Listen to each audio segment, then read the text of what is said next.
सिद्धिं प्राप्तो यथा ब्रह्म तथाप्नोति निबोध मे। समासेनैव कौन्तेय निष्ठा ज्ञानस्य या परा।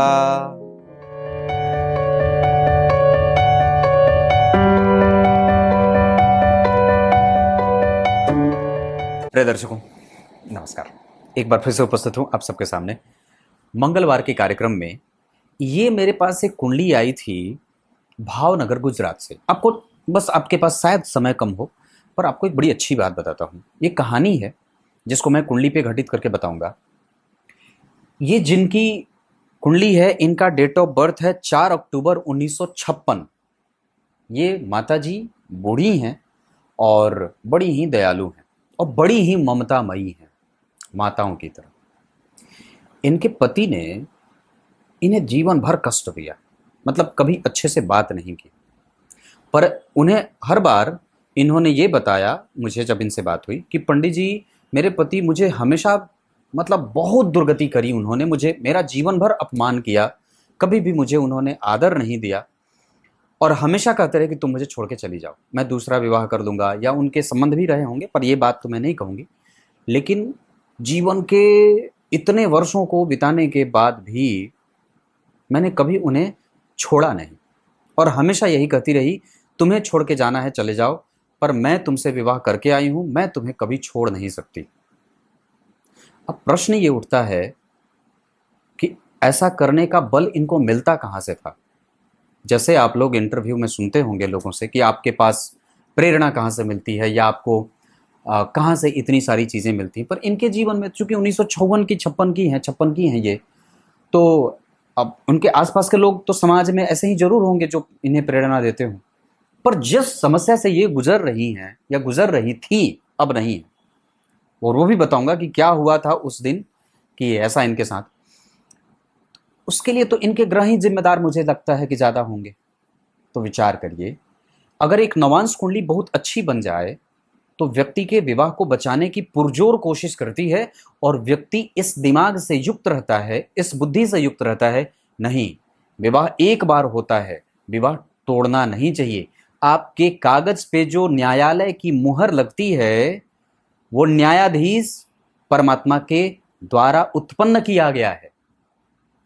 जो तलाक का पेपर लिखा जाता है, जब आपके ऊपर हिंदुत्व का बोलबाला रहेगा तो आप कहेंगे तलाक शब्द मेरा नहीं है। फिर जब विवाह टूटने लगता है तो आप कहते हैं तलाक ले लो।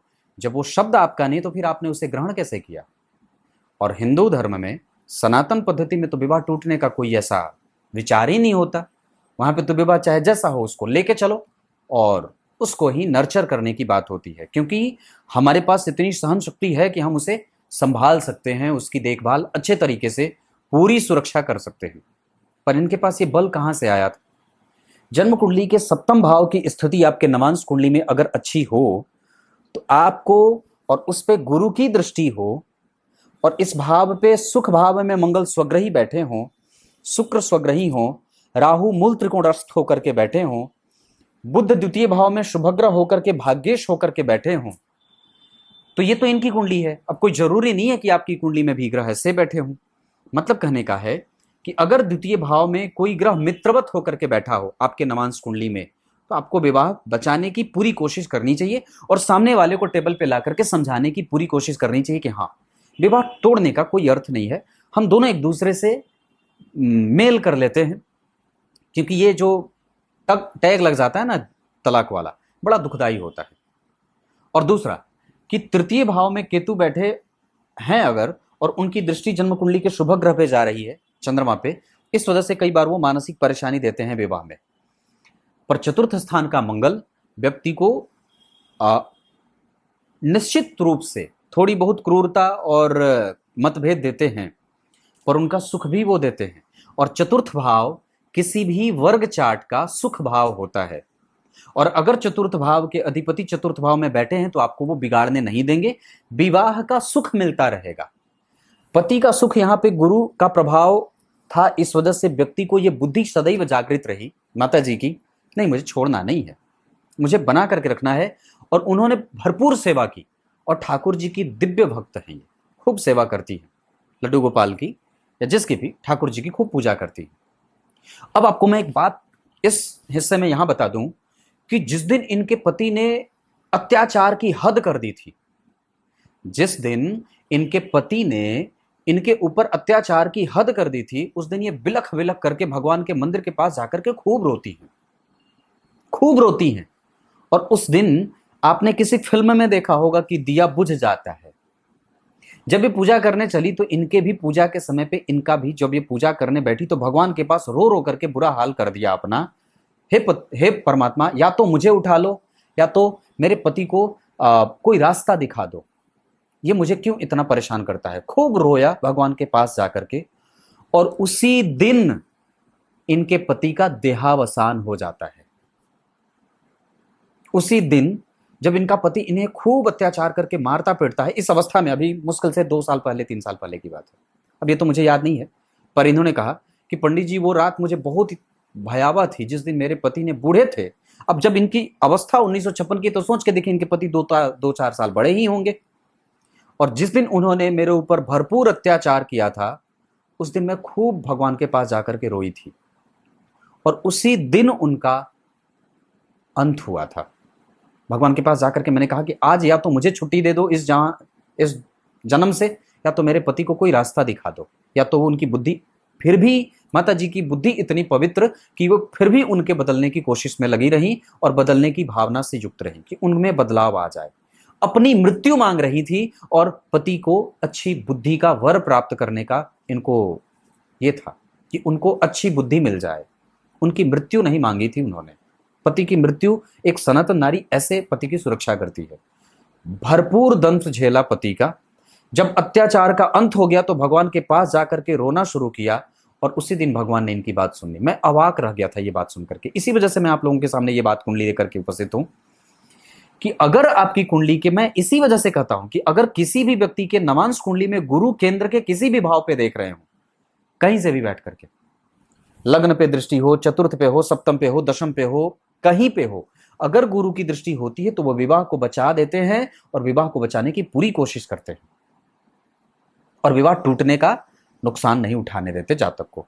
तो यहां पे अगर आपकी भी कुंडली में चतुर्थ भाव बलवान हो, मतलब उस भाव का अधिपति यहीं बैठा हो, मेष राशि के अधिपति मंगल, वृषभ के राशि शुक्र, मिथुन के राशि बुध, कर्क के राशि के अधिपति चंद्रमा, सिंह के सूर्य बैठे हों, कन्या के बाद, सिंह के बाद कन्या के बुध बैठे हों, तुला के शुक्र बैठे हों, वृश्चिक के मंगल बैठे हों, धनु के गुरु बैठे हों, मकर के शनि, कुंभ के शनि और मीन के गुरु बैठे हों अगर इस भाव में, तो विवाह बच जाता है। और उस व्यक्ति को ऐसी बुद्धि जागृत रहती है कि नहीं, मुझे विवाह बचाना है, तोड़ना नहीं है। मेरे पास एक मैंने अपने मोबाइल में उनका नाम रखा है मुसलमान लड़की, ऐसे करके मेरे मोबाइल में वो नंबर सेव है। उनके पति दुबई में रहते हैं और वहां पे उन्होंने पता नहीं विवाह किया या नहीं किया, पर अब वो कहते हैं कि मुझे तुमसे कुछ लेना देना नहीं है। और वो कानपुर की कुंडली थी शायद, मुझे जगह तो याद नहीं है, पर उन्होंने मुझसे कुंडली दिखाई तो मैंने कहा कि नहीं, मैं विवाह तोड़ने का ख्याल कभी किसी को नहीं देता हूं, आपको भी नहीं दूंगा बहन जी। इस वजह से इंतजार करिए। और उनको एक बच्चा भी है करीब 10-12 साल का। मैंने कहा अब इस अवस्था में विवाह करने का कोई अर्थ नहीं है, आप चुपचाप अपने आराध्य को मनाओ और पति के बुद्धि के बदलने का इंतजार करो, क्योंकि आप चाहे जहां से भी हो, मोहम्मद साहब भी तो मुसलमान नहीं थे, हिंदू ही थे, है कि नहीं बात। मोहम्मद साहब भी तो जन्म उनका हुआ होगा किसी धर्म में, क्योंकि उनके आने के बाद मुसलमान धर्म बना। सबसे पुराना वैदिक धर्म जो है वो हिंदू सनातन धर्म ही है। सबके पूर्वज सनातन वैदिक आर्य हिंदू शंकराचार्य की बात बोल रहा हूं, भगवान शंकराचार्य की बात है। तो कहने का अर्थ है किसी भी संप्रदाय में विवाह टूटने का कोई अर्थ नहीं होता और विवाह टूटने का कोई प्रक्रम भी नहीं होता। ये परिस्थितियों के हिसाब से देश को कानून बनाने के लिए मजबूर किया गया एक हथकंडा है।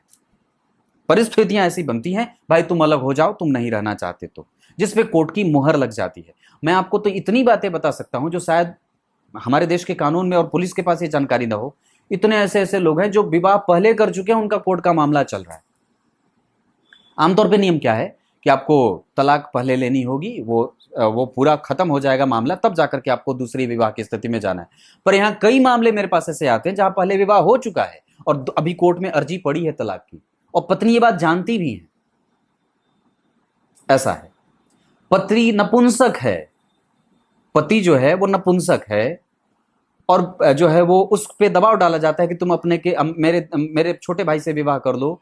पत्नी नाराज होती है, उसे स्वीकार नहीं होता है, वो चाहती है कि चाहे आप जैसे भी हो मैं आप ही के साथ रहूंगी, पर पत्नी के ऊपर जो है बाहरी दबाव डाला जाता है उसके सास ससुर के द्वारा, और फिर नहीं होता है तो फिर उसे विवाह छोड़ना पड़ता है, तोड़ना पड़ता है। हमारे भारत देश में ऐसी भी चीजें होती हैं जो कि बड़ी अजीब है और अद्भुत है। विवाह जो है वो प्रेम विवाह का हुआ है, लड़का बेंगलोर रह रहा है अपनी ऑफिस में काम करने वाली लड़की के साथ और कहता है कि मैं तुमसे प्रेम करता हूं, ऑफिस के काम से बाहर जा रहा हूं। ये सब प्रक्रम हमारे यहाँ ही होते हैं और ये सब लोग कोई अनजान और मूर्ख गंवार लोग नहीं करते, बड़े अच्छे अच्छे मल्टीनेशनल कंपनी में काम करने वाले बुद्धिमान कहने वाले लोग ऐसे काम करते हैं।